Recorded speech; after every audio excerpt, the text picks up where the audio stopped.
Daisy Buchanan explained beauty, boredom, and betrayal. Hey everyone, Waterbound here.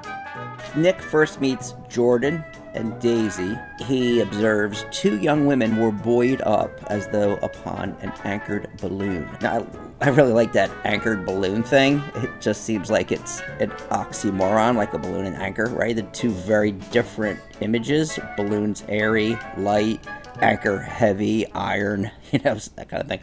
And we get the water imagery. Almost every page of the Great Gatsby contains water imagery. And everything with Gatsby is water, right? Not everything, all right? But it's Long Island Sound, it's the bay, the green light. It's just so much water imagery. And that's a whole other lecture. In fact, that's an hour lecture. But notice, they're not grounded. They're young women buoyed, right? Like a buoy, like in an ocean or in a bay.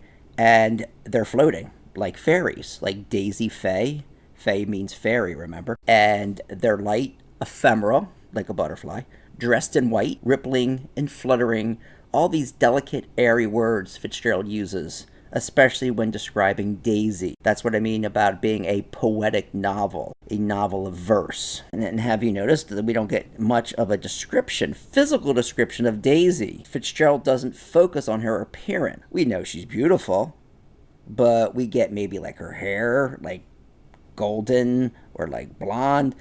But what matters to him is voice. It's Daisy's voice that intoxicates everyone. And I mean everyone, except maybe Tom. Fitzgerald brings it up again and again. One character, I won't spoil it, says her voice is full of money. So the only criticism that Gatsby,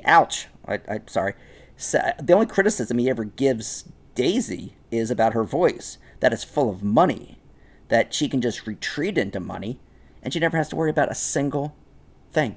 She made an attempt to rise. Imagine being so bored, so wealthy, not knowing what people plan, that rising is an attempt. Well, that's privilege.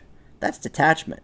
That's weightlessness. If I have to get to work or I have to grade essays, I am not going to an attempt to rise. I'm gonna go rise and get to work. And then there's her laugh.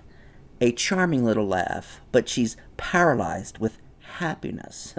Paralyzed with happiness. Again, there's so many oxymorons, and that's his. I would say that is like one of his go-to default modes. Happiness should animate you, make you move, but here it's paralyzing. It's artificial. It's numb, and that's Daisy in a nutshell.